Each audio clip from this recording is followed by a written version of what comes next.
Greetings everyone, welcome to Chess Advance. This game was played in 1962 and this was played in Chigorin Cup, and here we have with the white pieces one of the most amazing sorcerers that is equal to Mikhail Tal, or maybe even better. We have Rashid Nezhmetdinov, and this game is going to be one to watch out for. This is Rashid Nezhmetdinov's Immortal, and you're absolutely going to adore this game. With the black pieces here we have Oleg Chernikov, and yeah, this is just one amazing game. So without further ado, let's start with this game. Rashid starts with e4. We have c5, knight to f3, knight to c6, and d4. We have c captures, knight captures, and just going for g6. We have the dragon variation of the Sicilian, c3. Knight just goes to c3, bishop to g7, bishop to e3, and now just knight to f6, and here castles, bishop to b3, and just castles now. Just knight to f6, and we have bishop to c4, castles, bishop to b3. Now bishop goes back to b3, and in this position you have to understand that there was a game that was played, Reshevsky versus Poppy Fischer, and Reshevsky goes for knight to a5, and yeah, that turns out to be a really bad blunder, because if you go for e5 in this position, here knight to e8, and now the game is completely over. Here a beautiful sacrifice that you could go for. Bishop captures on f7, and this is so amazing, because if you go for king captures, then comes this beautiful knight to e6, and you have to capture. If you don't capture, the queen unfortunately does not have any squares to go to, and if you capture here, then the queen falls, so you have to capture with the king. King captures, but now this comes queen to d5 check, king moves, g4 check, king captures, rook to g1 check, king to h4, bishop to g5, and after king to h5, queen to d1, and this would have been checkmate if it wasn't for rook to f3. But after queen caps on f3, this is a beautiful checkmate that could have been there. So once you play a dragon, you should always be careful for these kinds of tactics. I mean, you could play it against a lot of people, and maybe there would be a lot of people that would fall for this as well. But here in this position, obviously these are top players, they're not going to make such mistakes. But knight to g4 was played, just a very nice deflection tactic. If you capture here, then black just captures there. So here Rashid goes for this because it centralizes his queen. Queen caps on g4, we have knight captures, and just queen to h4. So he's preparing bishop to h6, and also he's trying to go for an attack early on, but here just queen to a5.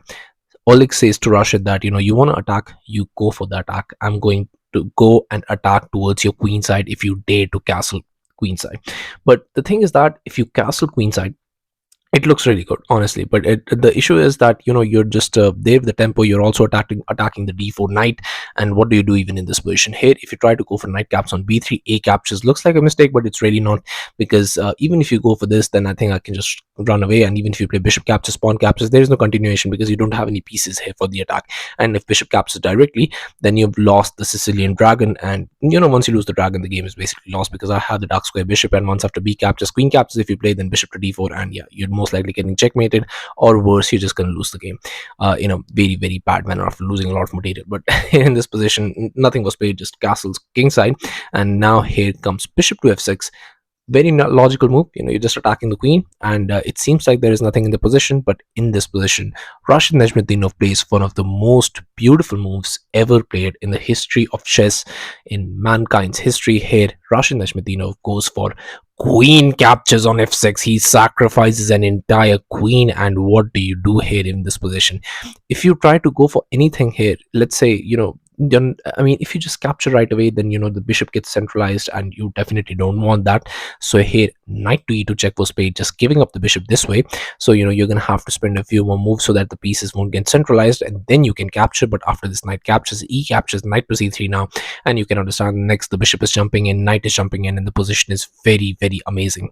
And Stockfish still gives this as draw. So I mean, it's okay. The sacrifice is okay. Sacrifice is not winning or anything, but it's fine. There is nothing in this position. Here rook to e8 was tried. A better move in this position would have been just d5, sacrificing a pawn, so you can just try and just develop those pieces. And here after knight caps on d5, you play bishop to e6, you have to sacrifice another pawn. Knight caps on f6 with a check, king moves, and after knight to d5, the position would be well, at least okay for I mean black, because you have to understand now, even after sacrificing two pawns, you're able to get the bishop out. You have the queen, you have the two rooks, maybe you can do something with them.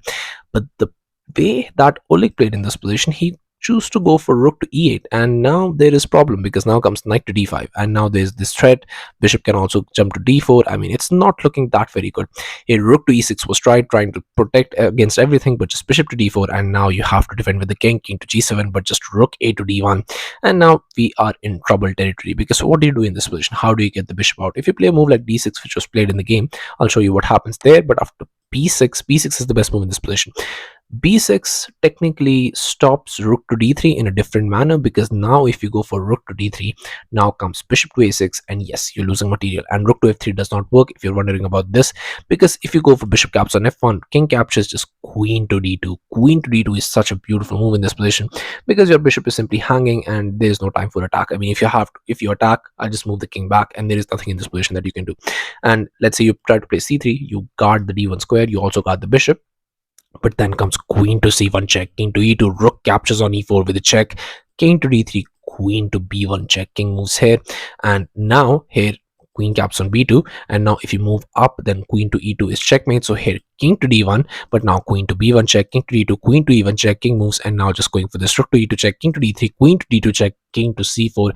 But well, now your king is on c4 and you're most likely getting checkmated.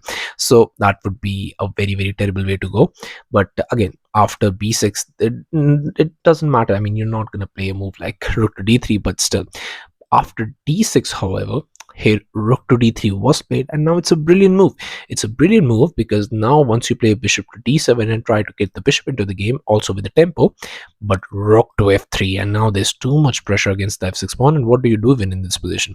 I mean, if Rashid was really just here to crush Oleg, he would have played knight captures on f6 right away, because after rook captures, you play this rook to f3 and there is no defense. You have to play bishop to f5, sacrifice a piece. After e captures, g5, but after rook to g3, h6, and now maybe a move like c3, you defend everything. Bishop pair is really in charge, h4 is coming, and there is nothing in this position you can do.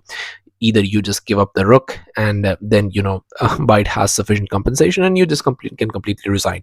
But here after bishop to d7, rook to f3 was played by Rashid, and now just comes this bishop to b5 still. But bishop to b5 in this position is unfortunately not a good move. It seems like a very nice move. I mean, you were preparing this all along, but unfortunately it's not really a good move, because now there is a very nice defensive. It's not a good move simply because of the fact there was a better move in this position. So I'm going to ask you to pause this video, try and find out the only winning move or only drawing move for black in this position while I give you a couple of seconds. So congratulations to everyone who's able to find this move, and the move is rook to e5. You nullify the bishop's influence. Yes, you can still capture it, but the issue is it is not as good as you thought it would be, because now if you go for a move like bishop back to c3 attacking the queen, queen to d8, rook captures on f6, now finally going for those pawns. But after rook to c8, now the thing is this bishop is only strong because it's able to give some checks, and once you eliminate that prospect, it doesn't have that very much. And rook to c8 is a crucial move in this position. After rook caps on d6, now you go for rook caps on c3, sacrificing the exchange this way. But now after knight captures, maybe you play queen to e7, but the next rook is going to jump in the position, and the position is very unclear. But you could also go after knight to rook to e5, rook captures on f6 right away. But after bishop to e6, you have to understand the position could really fall apart, because f4 looks so tempting in this position. It just looks so amazing, because now if you go for f4, rook captures on e4 is a very nice move. Bishop to c3, queen to c5, and now you have nothing, because king to h1, because there was a check. But after king to f8, now there is nothing in this position. No checks, no sacrifices, nothing. You just completely lost. Black is up a complete queen, and yeah, you cannot do anything. You don't have sufficient compensation for that queen. But after bishop to b5, now there is there is a lot more things that you can do here. Bishop to c3 was played attacking the queen. In all of those lines we saw this move, and so it's not a move that is unknown to you. But after queen to d8, we have knight captures on f6, and again this position is, well, Stockfish is giving this a draw, but you have to find one move in this position which is a draw. Because let's say you go for bishop caps on f1, it's not a draw, because after knight to g4, the position just completely crumbles. King to f8, now after bishop caps on bishop caps on e6, I mean, you can understand you just lost a piece and it's pinned. You cannot capture. Next is coming rook captures, and there is nothing you can do. Bishop is already slicing all the way. Knight can jumping in any time. It's a lost position. But there is one move that you can play, and it's already on the board, which it was not supposed to be, but still. Here rook to c8, not this obviously. I mean, here rook to c8 is very nice, and it's the same idea that if you give me a check and you discover check, I'm just going to capture the rook, I'm going to give back the exchange, and I'll be still up a queen and in a completely winning position. So let's say you try to give a double check with knight to h5. Now comes king to g8 after bishop caps on e6, f captures. You're gonna have to settle for a perpetual in this position, otherwise you just completely dead lost. You cannot move the rook away. If you move the rook away in this position, then you have to understand you just completely lost, because king just goes away from the threats in the position, because right now there are some threats. So you can just tangle in the king here and maybe just hope for a draw, but other than that you cannot do anything. But after knight captures on f6, here bishop to e2 was played, and it just completely blunders the game, because here Rashid Nezhmetdinov sacrifices one more piece. He goes for knight captures on h7. He sacrificed one more piece after the queen. This is so brilliant, because if you capture this, king caps on h7, rook caps on f7, and you're just completely toast, because after king to h6, bishop caps on e6. Now after bishop caps on f1, bishop to g7 check, king to h5, g4 check, king to h4, and after bishop to f6, you're just losing the queen, and it's completely over. But here, obviously, his opponent realizes all of this. He goes for king to g8, but after rook to h3, now there are a lot more threats in this position that you previously thought. But you could just defend. Maybe you can go rook to e5, which was exactly what was played, because cutting off this bishop's influence. But now comes this f4, and this f4 we have been discussing all along this game, and this f4 is just so beautiful. I mean, whatever you do in this position just completely loses. Let's say you go for bishop caps on f1, but now comes king captures on f1, which was played in the game. We have rook to c8, and now comes bishop to d4. Bishop to d4 is such a class move, saying that I'm not going to even allow to capture that. Now do whatever you want to. Here b5 was tried, but now knight to g5, and you've saved the knight. Next rook is jumping in. Here rook to c7 was played, but in this position, another brilliancy. We have just brilliancy after brilliancy after brilliancy by Rashid. Rashid goes for, in this position, bishop captures on f7, and there is nothing you can do. Rook captures on f7 was played, but here a brilliant tactic. If you want to pause the video, you can pause the video. I'm just going to show it to you. This is rook to h8 check, just sacrificing the rook even after knight captures. Here a royal fork. We have king to h7, knight caps on d8, rook caps on, rook to e4 was played, attacking the bishop, but just knight to c6 defending. Here rook caps on f4 with the check was played, but after king to e2, it was on this move, on move 33, that Oleg Chernikov realized that he's not the main character of this game. Main character is obviously Rashid Nezhmetdinov, sacrificing 4 pieces, including the queen, and yeah, he was not emitting that main character energy, so he resigned the game, and yeah, Rashid just won it in absolute style. Sacrificing 4 pieces with absolute brilliancy is just amazing game. And yeah, this is Rashid Nezhmetdinov's Immortal, his Immortal queen sacrifice that won him this spectacular game.